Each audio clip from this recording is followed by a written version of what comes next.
Good evening, everyone. This is the July 28th, 2021 public meeting of the Plan Commission.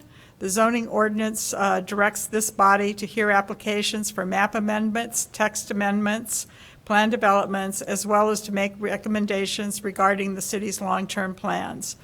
This commission will make a recommendation which will be sent to the city council on the items before us.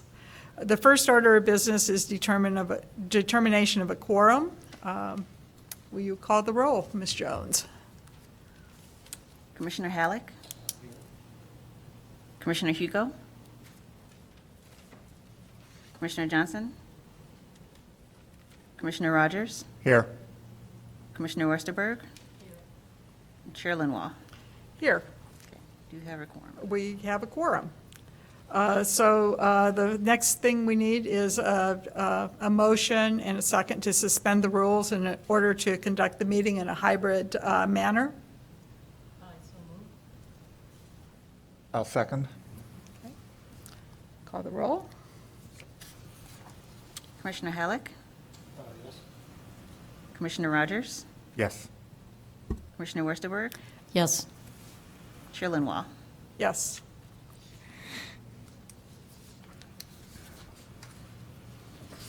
The next item on the agenda is the minutes, approval of the minutes from July 14th, 2021. I move approval of the minutes for July 14th, 2021 for the Plan Commission. I second. Okay. Are there any corrections? I have one minor one. On page 3, the fourth paragraph, Mr. Spatz described the MXE district's uses and how they apply to his other, it should be developments rather than developers. And that's all I have. Right? That correction, we don't need to vote on that correction, I don't imagine, do we? All right. It's minor. Okay. Would you call the roll? All right. Commissioner Halleck? What is this for? For the minutes. Just minutes, approving the minutes. Yes. Commissioner Rogers? Yes. Commissioner Westerberg? Yes. Commissioner Mchugh? Ah, Yes. And Chair Lenoir? yes. Those are approved. Okay. The next item on the agenda is under old business. It's a text amendment regarding live-work units. It's item 21 PLND-0049. Andrew Spatz, applicant, submits for a text amendment to allow live-work units as a permitted use in the C2 Commercial District, Section 6-4-10-2 of the Evanston City Code.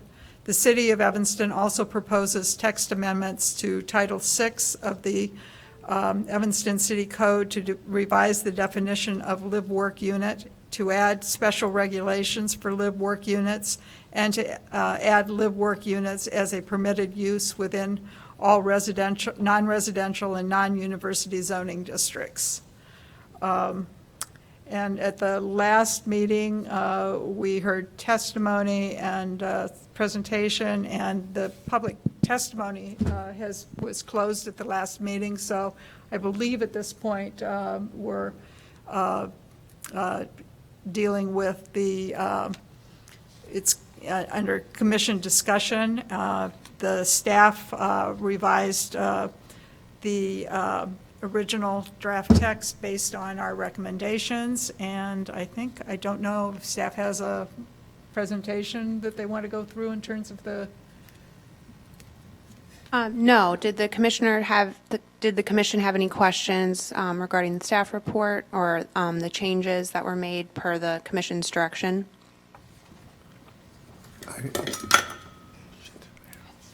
I had a question. And I didn't do this, so I have to ask you this. I saw the three things that you changed, and they reflect the conversation that we had. But is there any, this is what I didn't do, is there anything else that is inconsistent between Mr. Spatz's proposal and this change, this text amendment? So, Mr. Spatz's proposal, he may need to adjust a doorway to face the street. But the text amendment, we did not conduct a plan review of that specific development for compliance with what's proposed. But he, in any case, he will have to comply with this text amendment however we approve it. Correct. Got it. There was some discussion about the number of bathrooms, I think, with the idea of perhaps requiring one just for the residential use. Is that reflected in these? I couldn't quite find that. I reviewed the meeting minutes again as I was preparing the draft, and it seemed that the commission did not really come to a conclusion on if they wanted us to address that or not.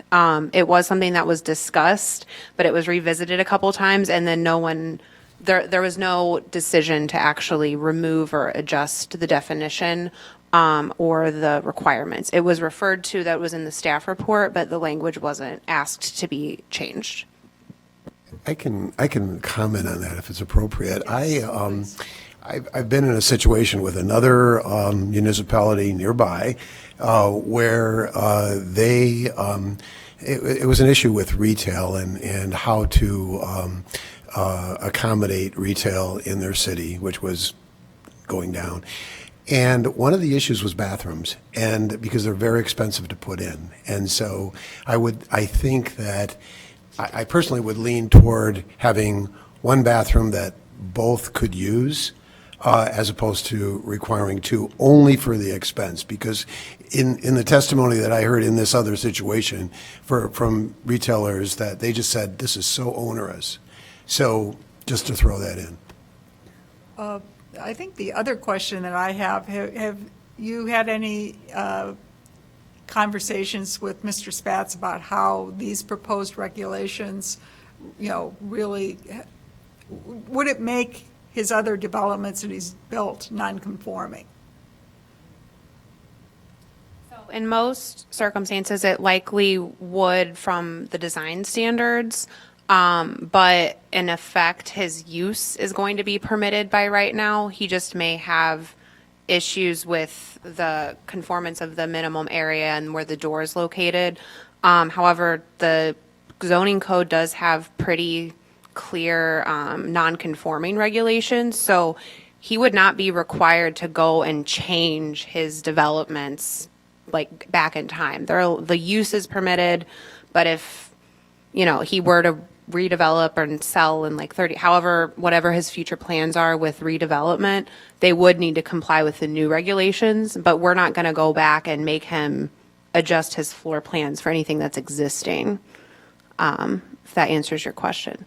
I think Chapter 6.6 kind of gives people the opportunity. The city can't make people like retroactively correct entrances and such.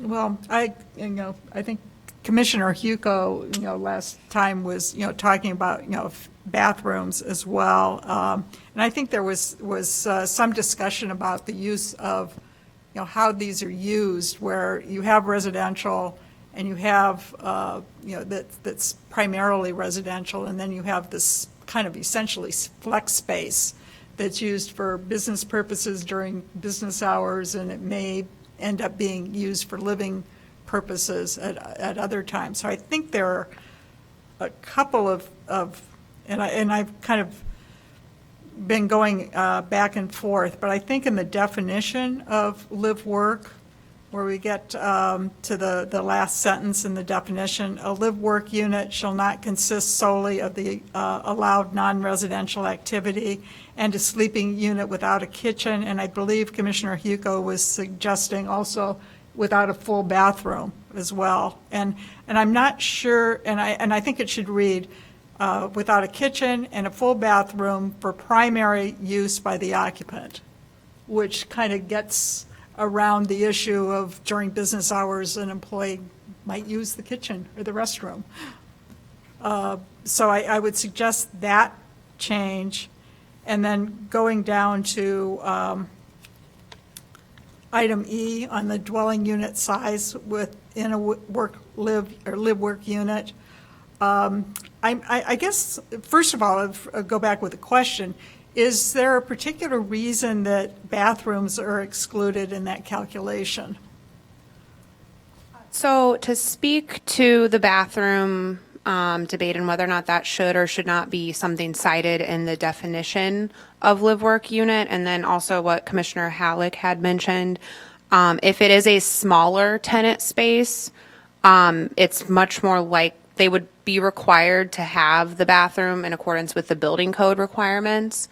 And some businesses, they may or may not have the bathroom as public use. They might just say, customers only, or they are not going to have just a random person come in. Right. But the reason we had excluded it was for, in the instance you have a smaller tenant space and the cost of the installation of a second bathroom for solely the resident.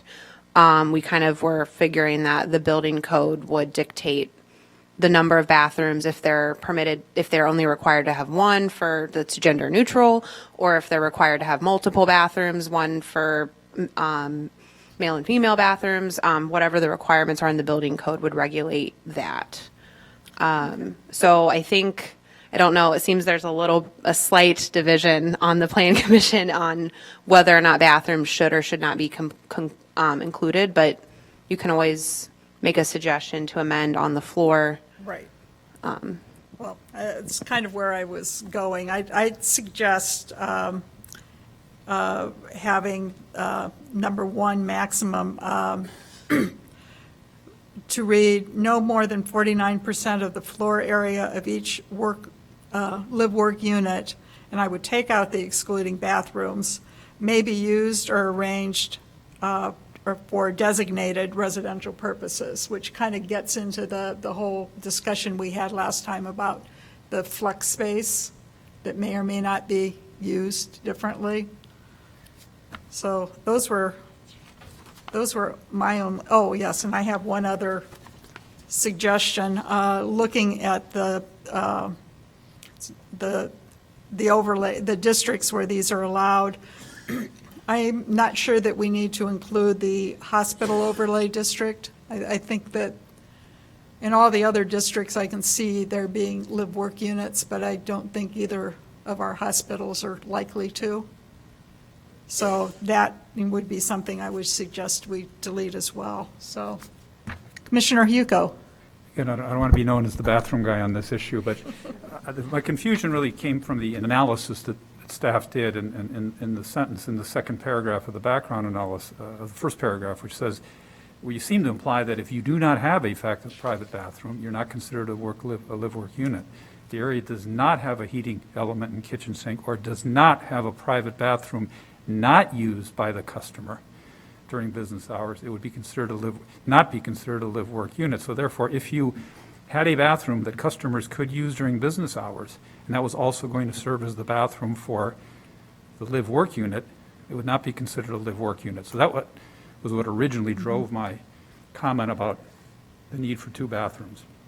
So if that statement is not accurate, then I withdraw my comment. If it is, then we need to have separate bathrooms that are not accessible to customers during business hours.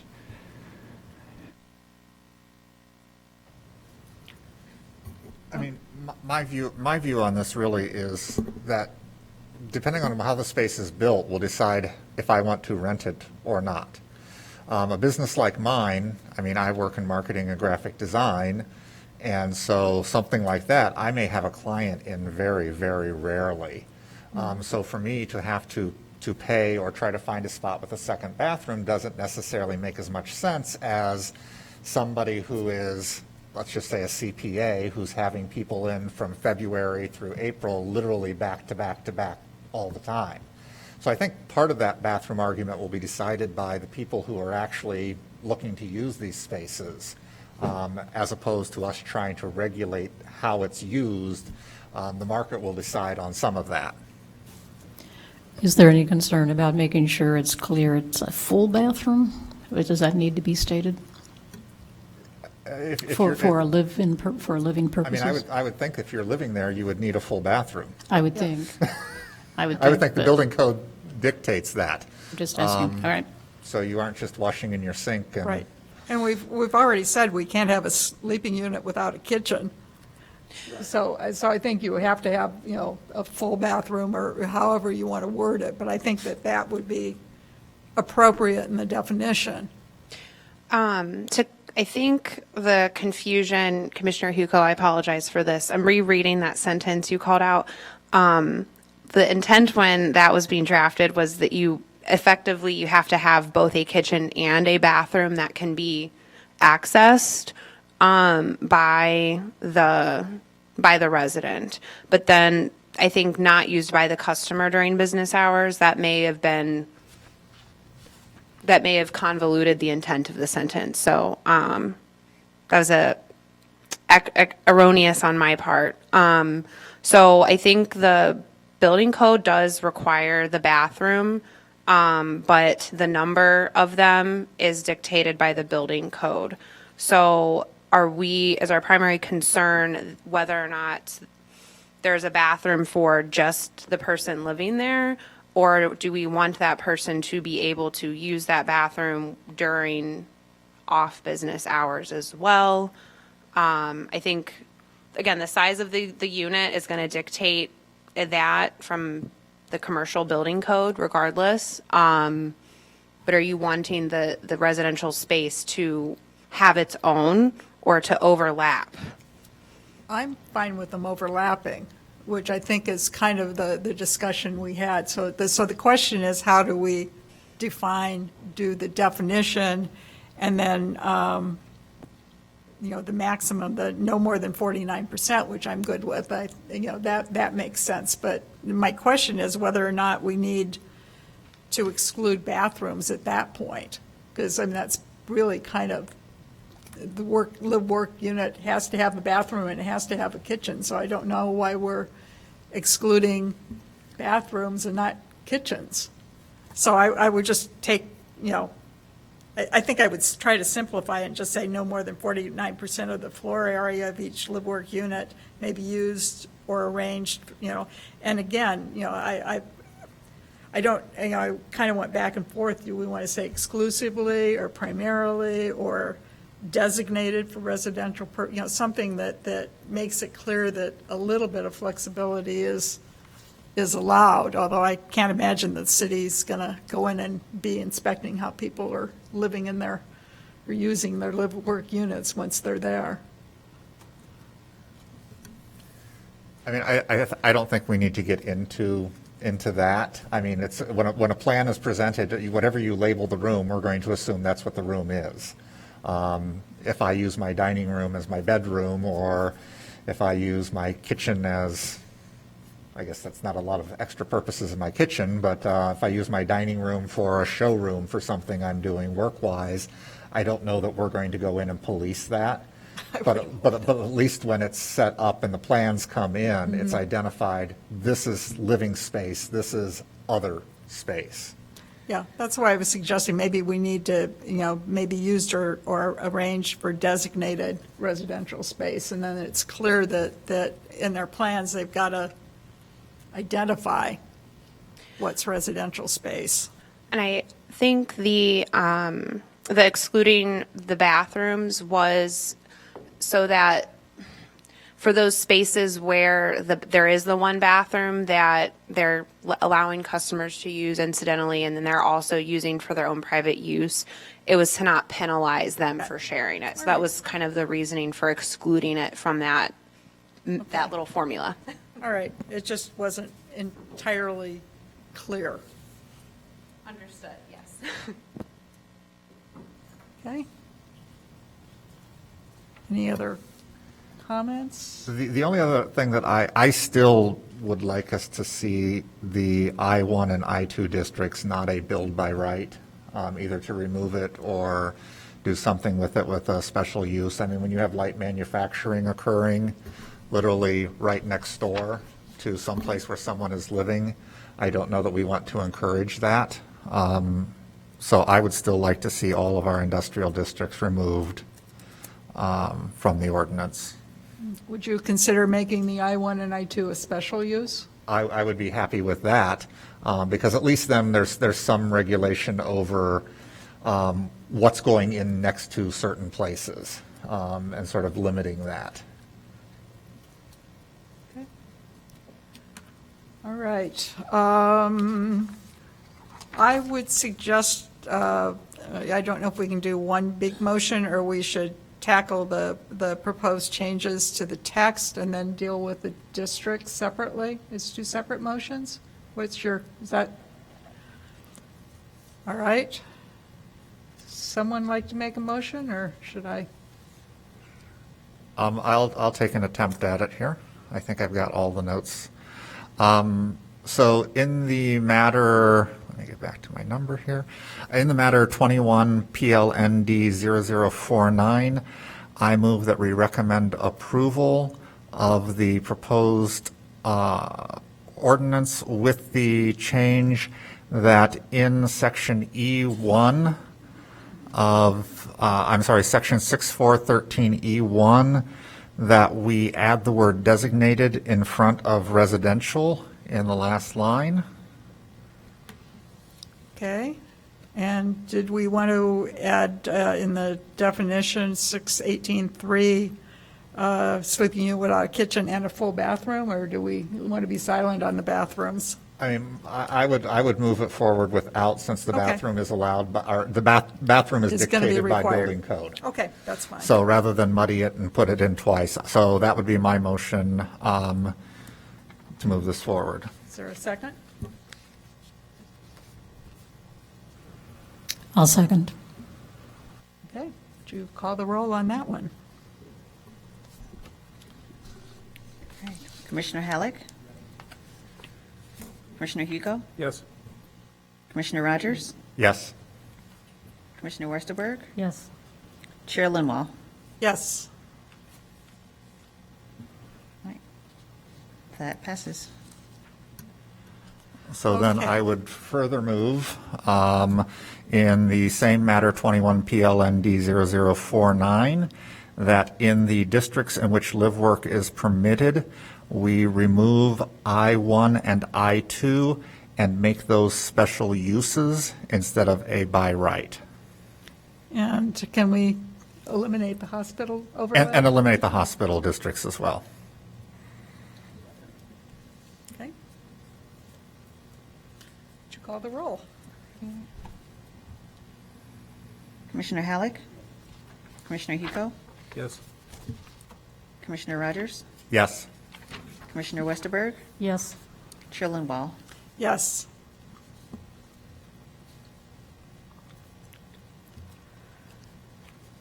All right. Oh, we have to go through standards.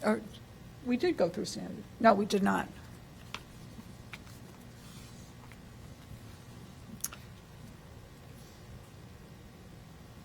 Right. So the first standard for amendments, whether the proposed amendment is consistent with the goals, objectives, and policies of the comprehensive general plan as adopted and amended from time to time by the city council. Say satisfied. Okay. Whether the proposed amendment is compatible with the overall character of existing development in the immediate vicinity of the subject property, it's not applicable. Or actually, I suppose it could be, yeah. Yeah, yes, okay, so that's satisfied. Whether the proposed amendment will have an adverse impact on the value of adjacent properties. It's probably satisfied as well, I would think. I would think that most of these you probably would not even know that they are a There. live-work environment from the And exterior. then the adequacy of public facilities and services. I think all the lots in Evanston would probably comply with that as well, so satisfied. All right. Should I make a motion that my previous two motions are in accordance with the standards? just to cover us on that one. Sure. I'll second that.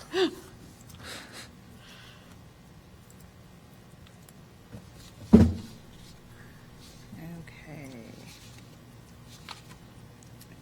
Commissioner Halleck? Commissioner Mchugh? Yes. Commissioner Rogers? Yes. Commissioner Westerberg? Yes. Chair Linwall? Yes. Okay. The next item on our agenda is a text amendment concerning the moratorium on certain accessory dwelling units. It's item 21 PLND-0055. City Council requests consideration of a provisional moratorium on the issuing of permits for and construction of non-owner occupied internal and attached accessory dwelling units. Do we have a staff report on this? Yes, we do. A very quick one. Or actually, I probably ought to read the official stuff. The purpose of the Plan Commission and the public hearing is to gather facts and information regarding a petition, provide that information with a motion to recommend approval with refinements, or denial to the City Council, where final action will occur. I'd like to summarize the procedures we'll follow for tonight's public hearing. City staff will present a brief summary regarding the petition, followed by the petitioner if applicable, after which the Plan Commission may ask questions of the staff and/or petitioner. Next, members of the public can ask questions of the petitioner and give sworn testimony. When speaking, they should give their name and address and whether or not they've been sworn in to testify, but since we're doing this virtually, I think we'll just take the comments. The petitioner will then have the opportunity to answer any questions from the public or cross-examine any member of the public that provided testimony. After the public has completed its questions and testimony, that portion of the case of the public hearing will be closed. However, any member of the Plan Commission and city staff may question any member of the public who has spoken regarding their testimony. After that, there'll be an opportunity for closing by the petitioner and staff, and then the Plan Commission will deliberate. So with that overview, I'll turn it over to staff. All right, thank you, Chair Linwall. So for a little bit of background on why we are here for this item, at the June 28th Planning and Development Committee meeting, council members made a referral to this commission to consider Ordinance 75-021, which was included as an attachment in the staff report. And that would enact a provisional 6-month moratorium on the permitting and construction of non-owner occupied accessory dwelling units. And this referral was made in response to concerns of homeowners in neighborhoods that are adjacent to Northwestern University that absentee real estate investors would purchase large homes in that area and develop internal or attached ADUs in order to rent to more students than is currently allowed. Some of the specifics, this again would pause the permitting and construction of non-owner occupied internal and attached accessory dwelling units for 6 months. During that time, there'd be further study of standards and evaluation of accessory dwelling units. After this time, it'd possibly lead to revising regulations relating to occupancy of these dwelling units and definitions for other types of housing. So just to recall, the current ADU regulations were passed in September of last year by Ordinance 86-0-20. The definition that was created with that ordinance was a smaller secondary independent housekeeping establishment located on the same zoning lot as a residential building. ADUs are independently habitable and provide the basic requirements of shelter, heating, cooking, and sanitation, and may be internal, attached, or detached. We also created a new section within the zoning code, and that's actually titled Special Regulations Applicable to Accessory Dwelling Units, and this is section 614.610. This provided information on bulk regulations such as the height, floor area, and the maximum floor area ratio, and setback requirements. It described the parking requirements, which there'd be none required for the ADU itself, but parking that is in place for the principal structure would have to be maintained or replaced. There were some design standards mainly related to placement of the entry and external stair placement, if that was applicable. It also specified that ADUs must be in common ownership, with the principal residential structure and occupancy is limited to one family, and it limited ADUs to one per zoning lot. To date, after going back through some of our permits, we only have had one permit that's issued specifically for the construction of a new internal or attached accessory dwelling unit. I think there was another one that may have gone through the whole process, but that particular permit was not yet issued. However, staff has received a number of calls and emails with general inquiries regarding requirements for this type of use. So that's actually the end of that particular presentation. I do believe we've got at least two council members on who may want to speak further regarding the reasoning for the moratorium. Okay. Do we have any other?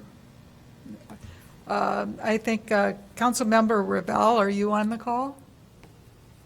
Start with you. I know you've signed up. Yeah, yes, I am. Let me get organized here. Hi, everybody. So yes, I'm Eleanor Revelle, and I'm the council member for the 7th Ward. And just 2 or 3 points. The memo goes into great detail talking about one reason for considering this moratorium is because of concerns about student behavior in the neighborhoods near the university. But I just want to add, to make it clear that in my mind, there's an additional concern, which is the impact that outside investors have on the supply of housing for families of more modest means. And the main example of that is what's happened in the Maple Avenue Fireman's Park neighborhood over the last, since I lived in Evanston in the 1970s, I've seen that neighborhood change quite a bit. I think you've probably heard about this neighborhood recently perhaps from Barbara Blades, who's a longtime resident on Maple. But when we moved to Evanston, that neighborhood was a mixture of owner-occupied and rental properties that were primarily rented, the rental properties primarily rented to families, with maybe just a few to Northwestern graduate students. But since then, many of those properties have been bought by outside investors and really turned into student housings, and taking those properties basically out of the system for modest income families. So, and now we're seeing that happening increasingly over on Sherman Avenue and now on Orrington Avenue in the 1st Ward. So I just want to highlight that as another concern. It's not just a student behavior issue. Secondly, at our Planning and Development Committee meeting just on Monday, we talked about, and we'll go ahead and create a special subcommittee to try to look at a lot of rental property issues in a more comprehensive way. So it would include things like the owner occupancy issue for rental properties, or for ADUs in particular,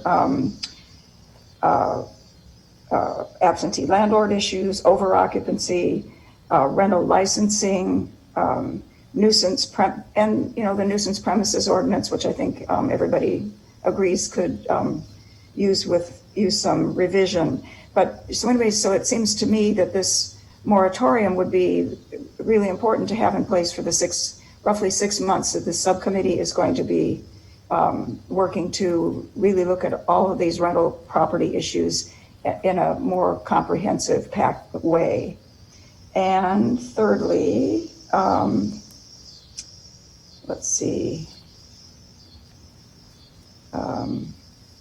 Well, and I guess the issue really has come to the fore because we've become aware of one internal ADU that's under construction right now in the first ward, and it seems to us that it's a way to be able to have six students legally in the house where currently only 3 would be permitted. So we see this as really an important issue for us to be able to look at before it gets away from us. So those are my comments. Thank you. And I believe Councilmember Kelly also would like to speak to this issue. Thank you. Yes.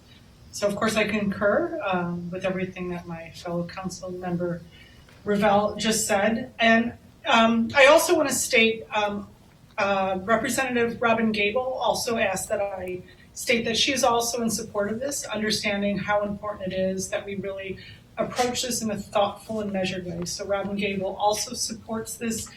And I know moratorium sounds like a harsh word, so I don't want us to get thrown by that. It's just so that we kind of take pause so that we do this appropriately. And we're really only talking about a very tiny fraction of the ADUs. Most of the ADUs are owner occupied. That's the intention of them. So the fact that only 1 or 2 have actually begun construction, obviously I was concerned tonight when I heard that there's been numerous calls of interest. We're trying to be very proactive with this and not waiting until, this starts to tumble in a way that then we have no recourse. So I think it's important that we are thoughtful and measured in our approach. And again, it's like taking a scalpel to this one just very fine part of the ADUs, which is the non-owner occupied, internal, and attached, which again, most of the ADUs have nothing to do with these, the ones that are currently being constructed and have been built. And, I think it's worth mentioning that towns like many university towns like Minneapolis, Bloomington, Madison, Iowa City, Penn State, Boston, Miami, Dallas, I could go on Philadelphia, they all have all of their ADU ordinances have an owner occupancy requirement. And it's not to say necessarily that that's what we would do, but we do think it's important that we approach this in a measured way. So that's all we're asking is for a little pause on that one tiny sliver of, the ADUs.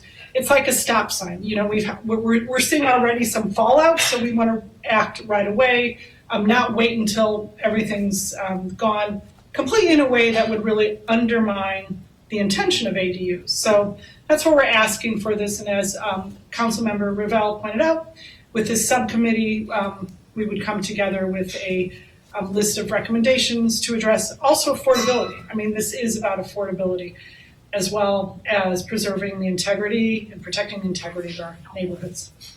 Thank you. Okay, thank you. Do commissioners have any questions at this point? I've got a question. I'm in favor of the moratorium. I think it's a good idea to do this study. My question is, down the line, is it legal if it's decided that if it's recommended that certain areas of the city would have a limitation on rental and other areas wouldn't, is that even legal as an option? I'm just curious.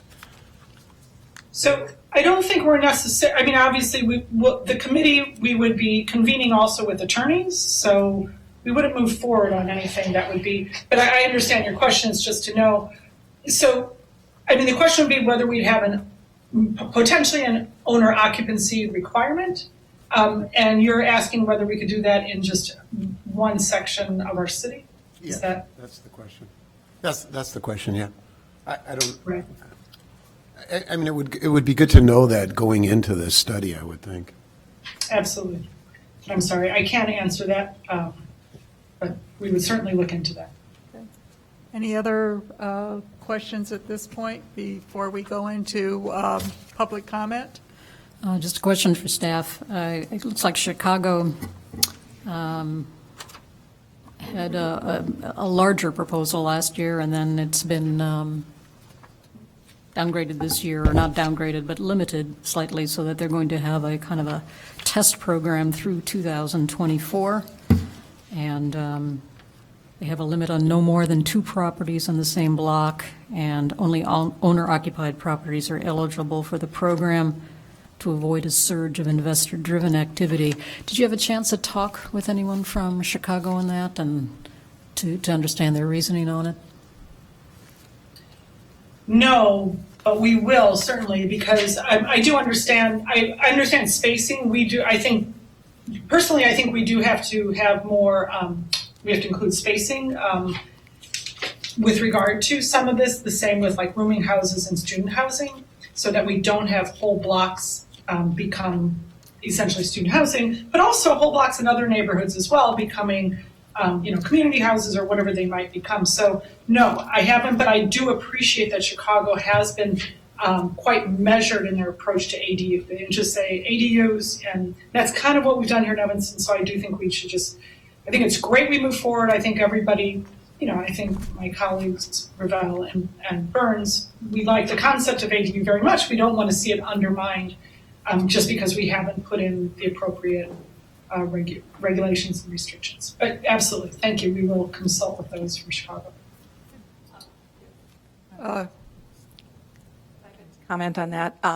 I did not, Sarah Flax, Housing Grants Manager, I have not talked directly with the Chicago housing people who were proposing that.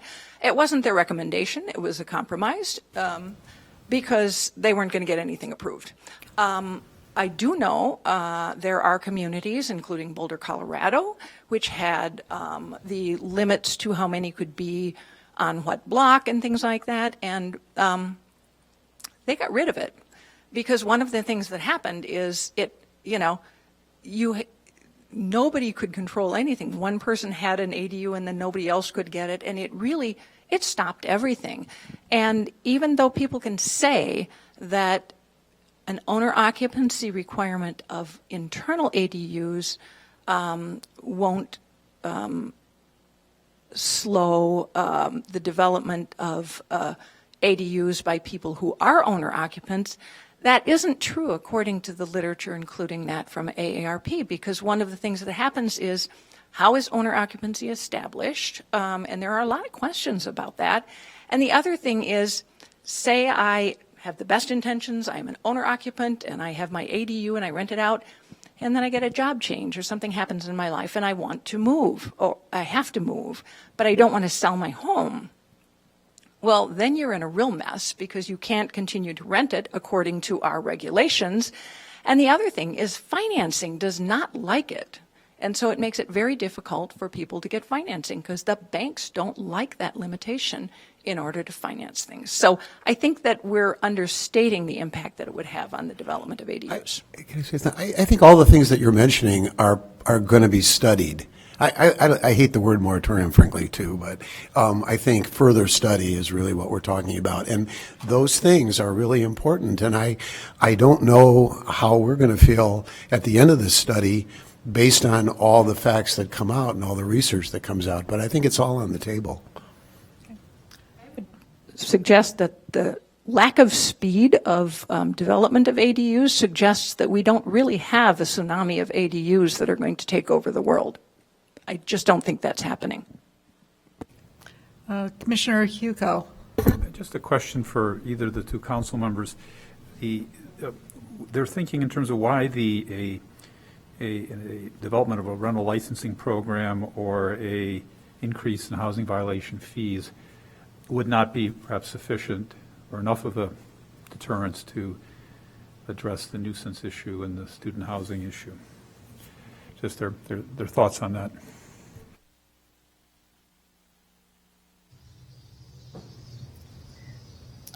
Well, I would just say that I think this subcommittee of the Planning and Development is going to be looking at all the tools we have available and then seeing which ones are going to be the most effective. And, it's quite possible that the committee would agree that owner occupancy is not the kind of requirement that we should have, and we'll rely on some of these other tools that we have. But right now we would like 6 months to be able to look at all the options and see what kind of combination of options will best serve the community.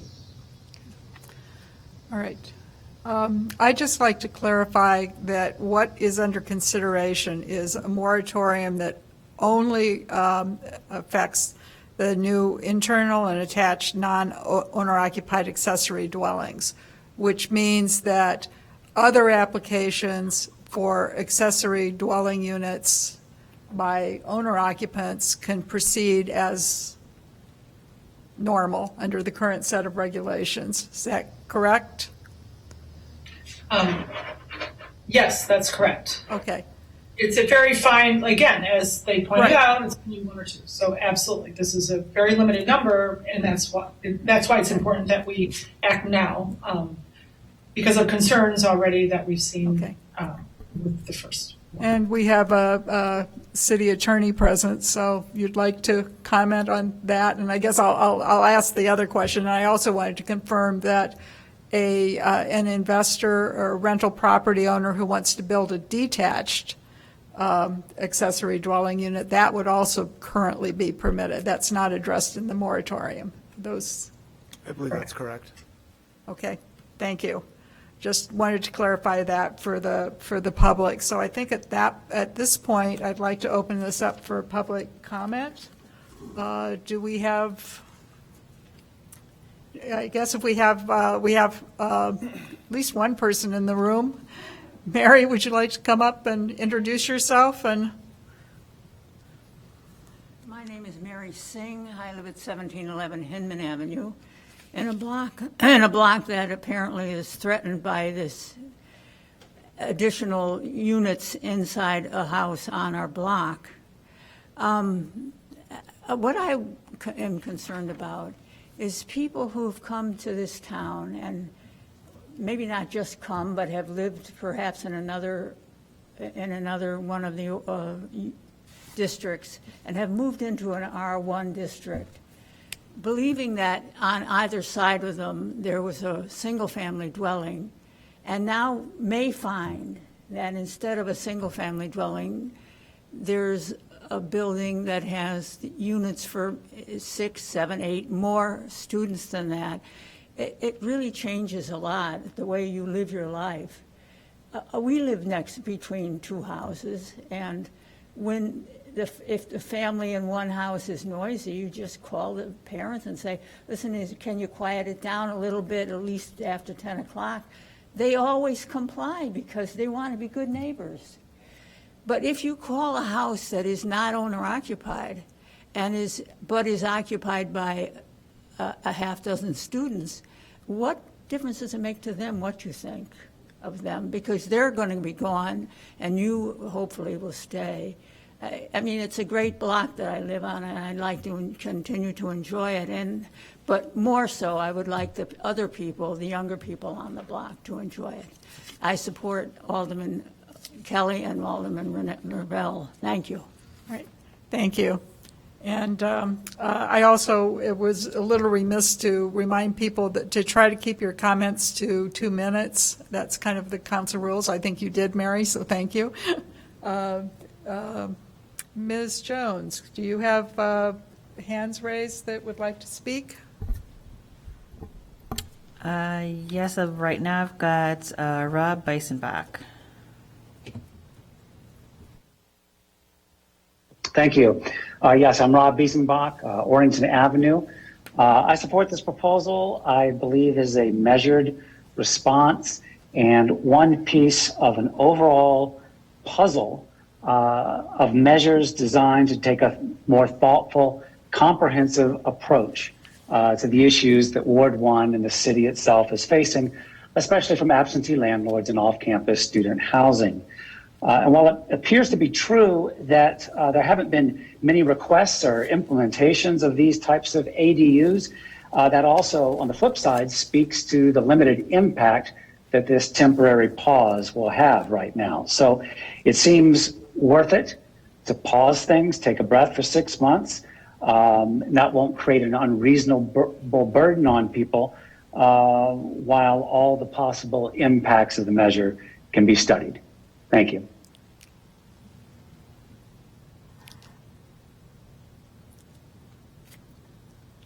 Okay, next we've got Cecile Mchugh.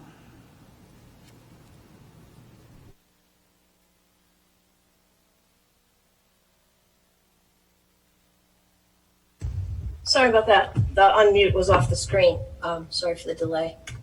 I'm Cecile Mchugh. I spent some hours researching regulations regarding ADUs for communities with large college student populations. And the overall trend I found, with I believe 2 exceptions, is to require that an owner occupy either the primary or accessory dwellings.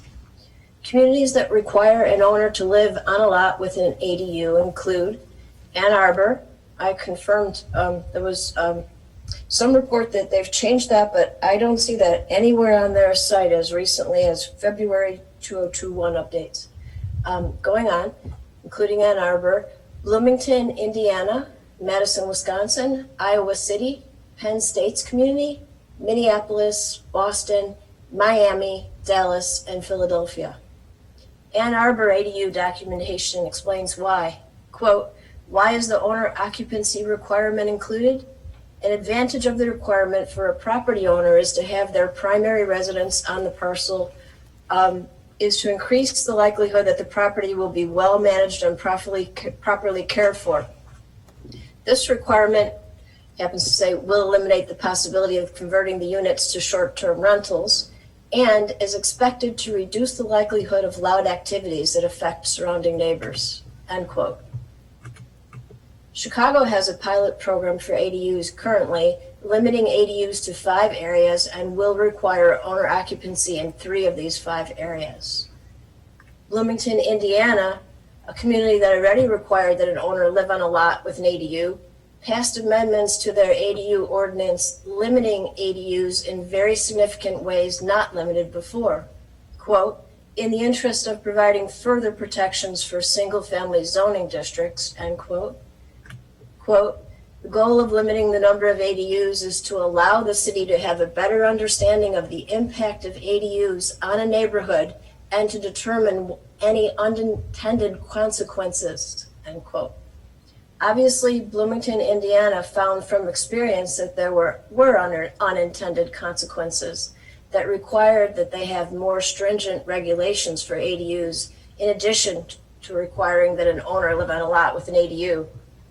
I strongly encourage Evanston to similarly proceed more cautiously with ADU approvals, taking time to consider the potential impact of non-owner occupied lots with ADUs, putting an immediate moratorium on these lots.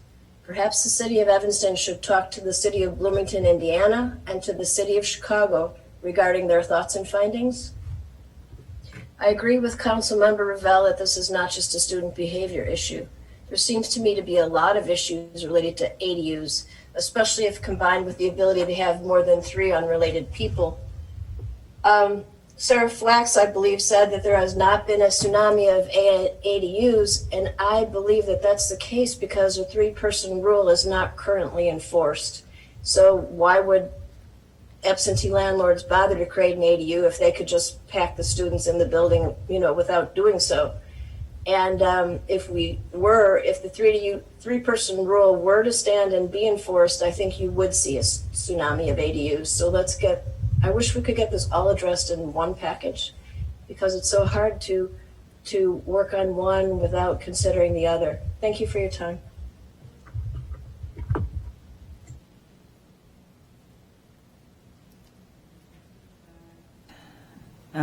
Robbie Marcus. Hi there, can everyone hear me? Yes, okay. Yes. Camera's a little bit fuzzy, but good evening to members of the Plan Commission and city staff. My name is Robie Marcus. I'm a 4th Ward resident and a worker owner with the Evanston Development Cooperative. I'm speaking tonight to encourage the Plan Commission to vote against the moratorium on internal non-owner occupied ADUs to advance our city's goals of affordability and equity in housing. I think we certainly agree with what residents have said, especially concerning the absentee landlord issue and student behavior. And I think everyone can agree that absentee landlords who don't live in Evanston are having a negative impact on the community and their surrounding neighbors. However, we believe the moratorium may have unintended consequences, as Ms. Flax suggested. I think Evanston was highlighted by the Washington Post earlier this year for having a progressive and flexible accessory dwelling unit code. And I think part of the reason we were highlighted for that was because we don't require owner occupancy. Per the model ADU code written by AARP cited in the city's memo, and I quote, "Owner occupancy covenants or conditions give pause to homeowners and institutions financing home purchases because of the limits they place on successive owners who will not be able to rent out or lease their main house, which might be necessary as a result of divorce, job transfer, or death." Additionally, if a mom and pop landlord or an affordable housing provider, a nonprofit that owns land that is a 501c3 tax exempt organization, wanted to convert a portion of their existing primary structure into an internal ADU for affordable housing, they would not be able to do so if this moratorium were to pass. I think we certainly agree that the problems raised by folks at the meeting this evening should be addressed and discussed and considered further. As previously discussed at city meetings, we think that more frequent property standards inspections may be a better way to ensure that bad landlords are acting in a manner more closely aligned with the city's interests. And additionally, perhaps Northwestern could even play a bigger role in keeping records of which properties and landlords their own students should stay wary of. This could perhaps lead to bad landlords that don't care about their tenants' behavior in the community or their tenants' health for that matter, eventually losing their market share.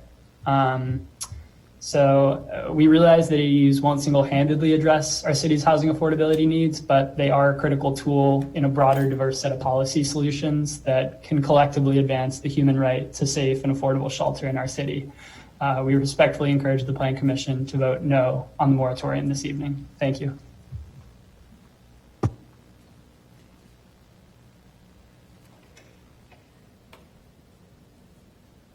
Next, we've got Lindsay Wade.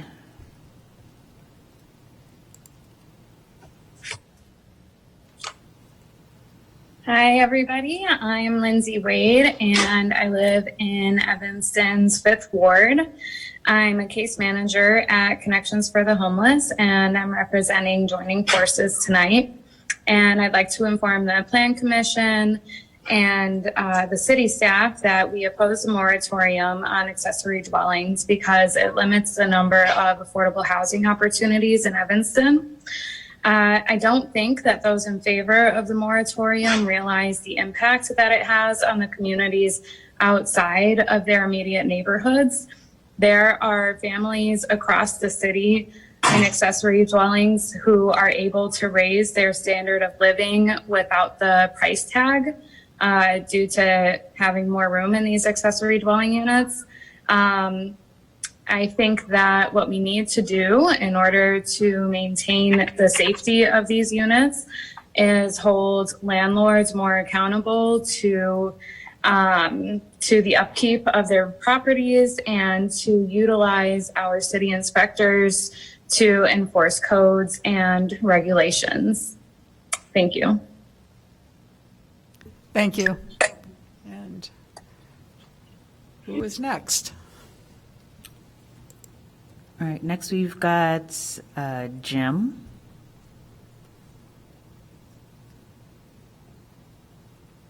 Hi, this is Jim Swanson. I live in the 5th Ward and have been a lifetime resident of Evanston. I have two questions. One question is in terms of how do we define ownership? I have heard of places where tenants are given some ownership privileges so that they may have a part ownership so that the owner may be occupied. And then the other question I have is when I was reading the statement of the ADU, what it does is it speaks to, at least the way I read it, it looks for something that has a kitchen and a sleeping unit, like a coach house in it. And are we talking about just bisecting a room and creating bedrooms? Is that still considered an ADU? So those are a couple of questions I've got.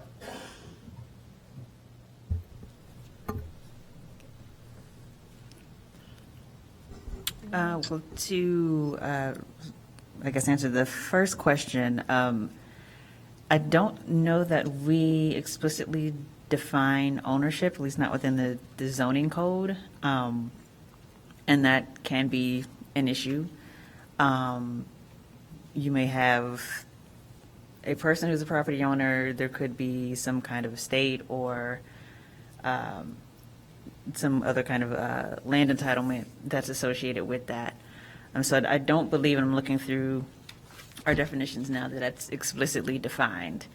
So No. that's that first question. It's not, but. Yeah, just to add, also sometimes in some of the definitions, it references, in some states and cities, primary residence. So I think that's also something that we would be considering on the committee. Someone who lives there as their primary residence, and then you have an ADU. So it could be somebody renting a home. You know, at any rate, there's a lot that needs to be considered. And also, in the staff memo, the City of Evanston, for other purposes, defines owner-occupants as parties listed on the deed. So I believe for the purposes of this moratorium, that would be the definition that would be used to determine whether or not somebody who wants to do an internal ADU is an owner-occupant or not. And again, that applies to the moratorium itself. There is not a proposal or a text amendment to, at this time, to require owner occupancy for ADUs. And I believe that's something that the committee, that the Planning and Development Committee would like to establish, could address. But the matter before the Plan Commission this evening is just whether or not we're going to recommend approval of a moratorium. Okay. All right. Who else is?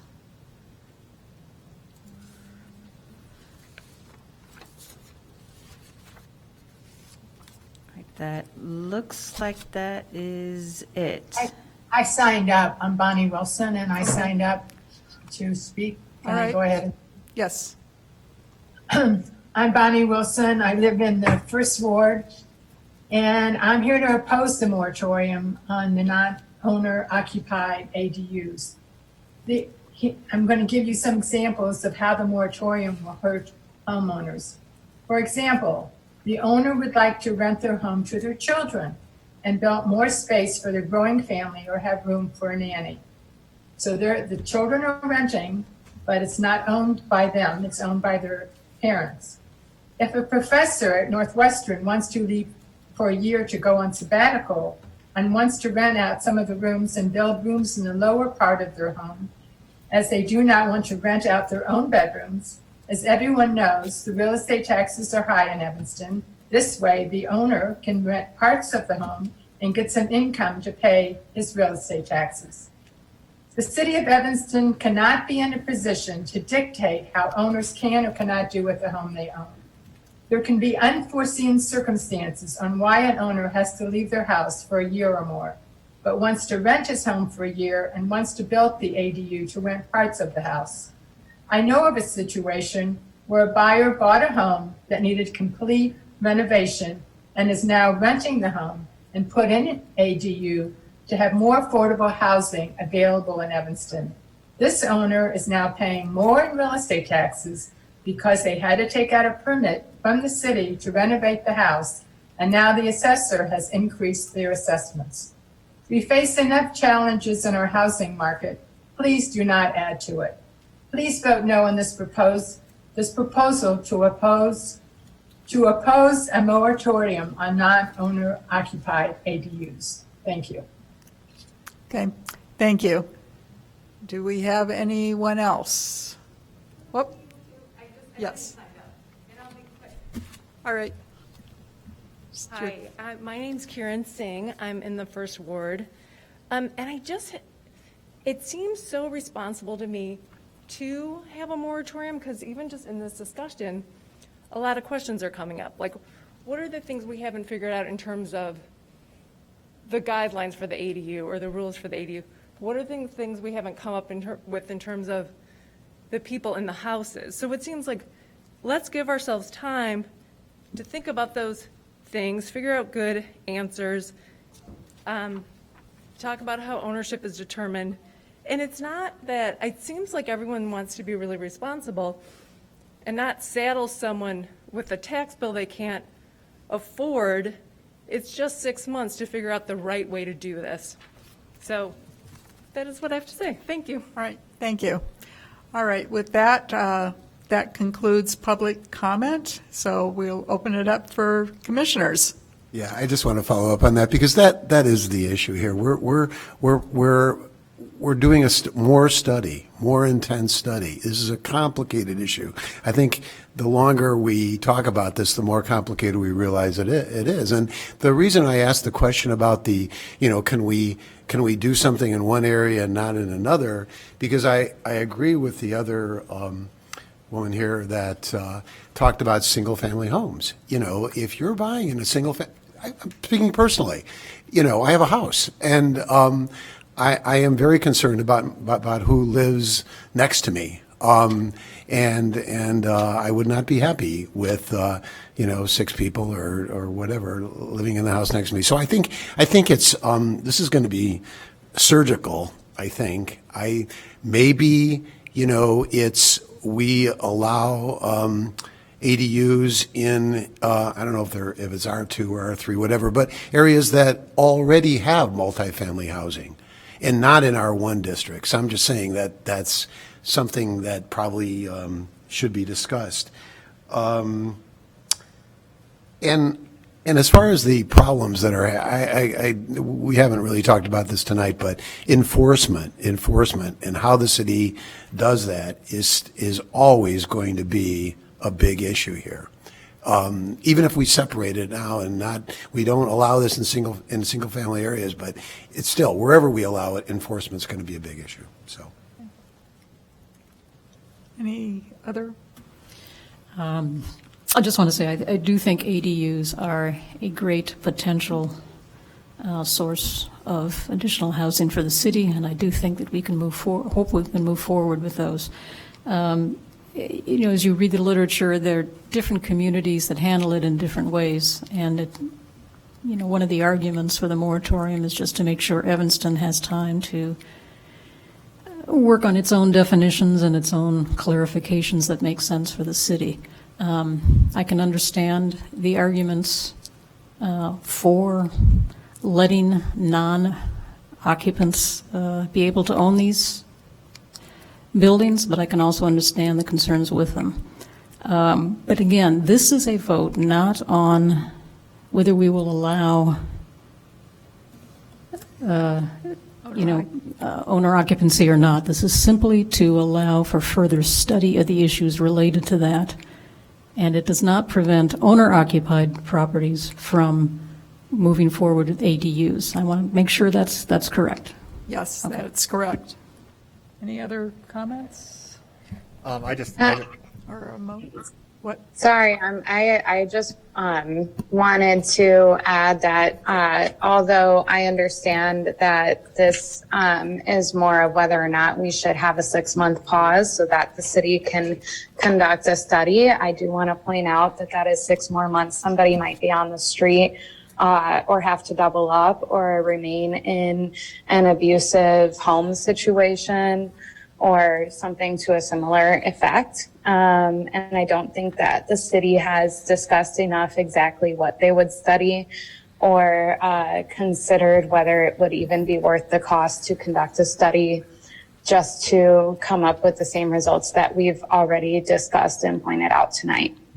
All right, thank you. I would like to remind the audience that the public testimony portion of this hearing is closed, and this is now time for the Plan Commission to consider the issue and make a recommendation. Commissioner Rogers? Yes, thank you, Madam Chair. The issue that I have with this, and the reason I will be voting against this, is because in August of last year, this commission passed the ADU ordinance on a 7-0 vote.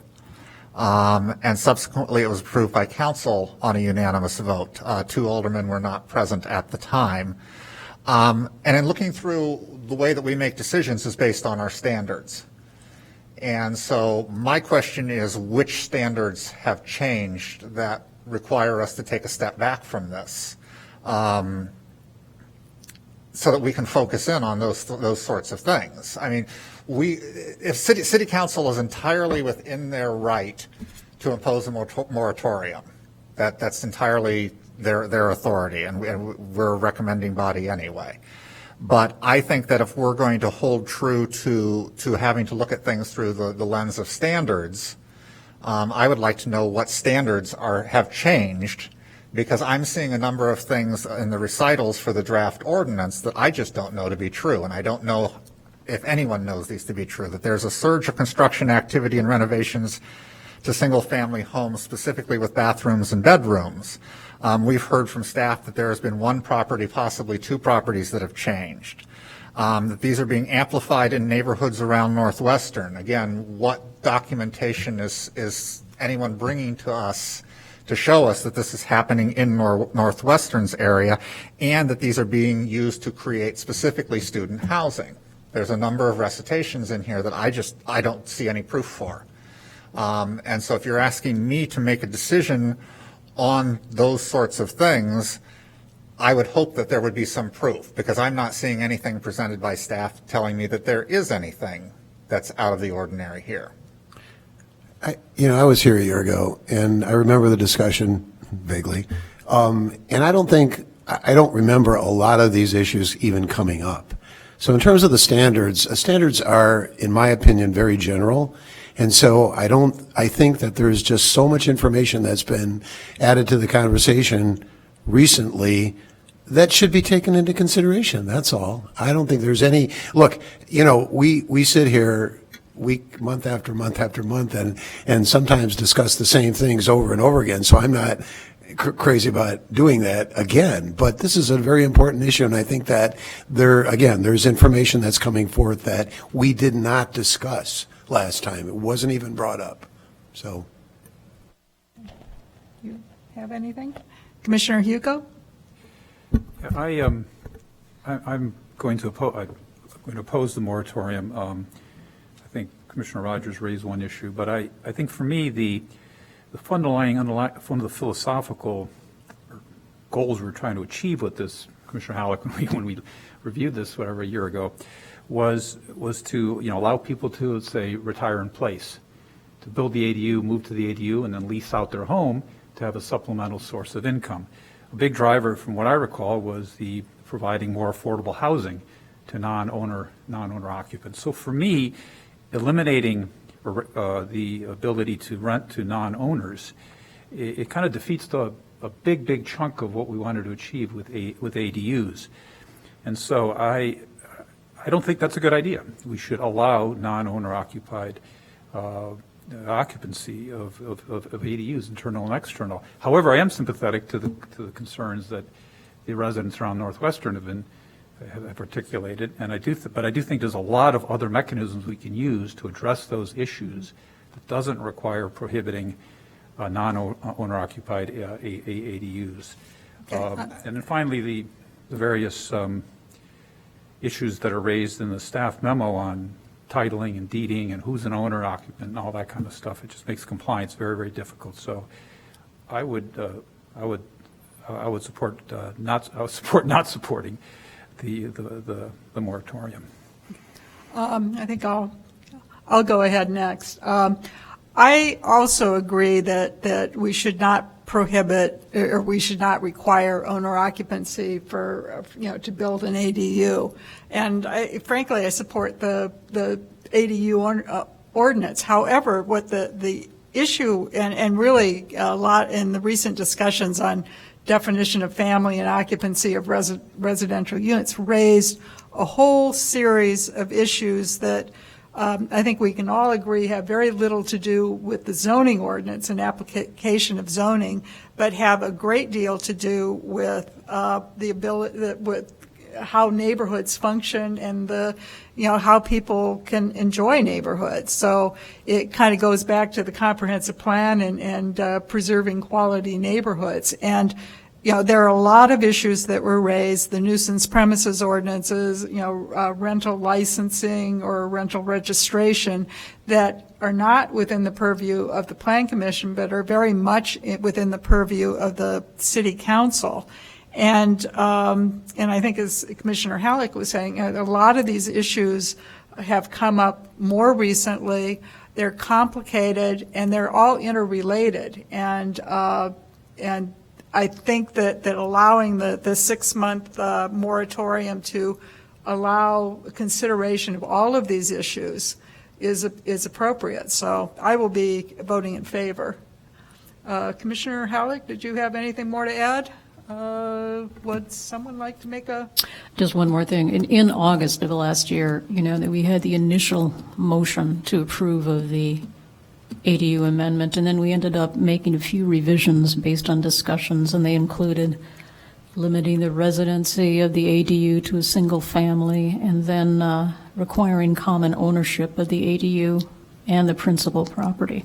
So as you start to go through these things, more issues come up or more details come up. So I'm not sure that it's such a bad thing to be able to fully study some of the implications, but this is a good question that Commissioner Rogers raised. Are we truly the correct body to consider an amendment from the City Council that comes back to us? I think that, if it comes back to us, but the City Council or City legal staff, I believe, determined that the Plan Commission was the appropriate body to hold a hearing on the proposed moratorium. So that's our role at this point. There may be, depending on what the direction that emerges from the City Council, there may be a proposal to make adjustments to the zoning ordinance. But until that happens, that's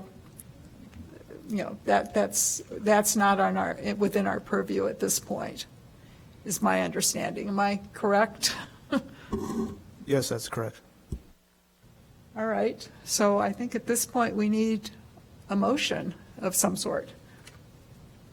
I'd like to move to approve the moratorium as proposed. Or recommend approval to the City Council. And recommend approval to the City Council, yes. I'll second the motion. All right. Would you call the roll? Commissioner Halleck? Yes. Commissioner Mchugh? No. Commissioner Rogers? No. Commissioner Westerberg? Yes. Chair Linwall? Yes. Okay, that passes 3-2. All right. With that, is there any, next item on our agenda is public comment, if there's any additional public comment. Okay. And then I think we need a motion to adjourn. I just wanted to say one thing. This is not related to the Plan Commission. I got a flash on my phone that there's a high winds, 75-mile-an-hour winds coming through Evanston. Later, they said 11 o'clock. Okay. So they're saying, secure your furniture outside and all that kind of stuff. So. All right. Commissioner Halleck with the PSA on. I think that's appropriate. All right, thank you all. I move for adjournment. Okay. I'll second. All in favor? Aye. Aye. Thank you.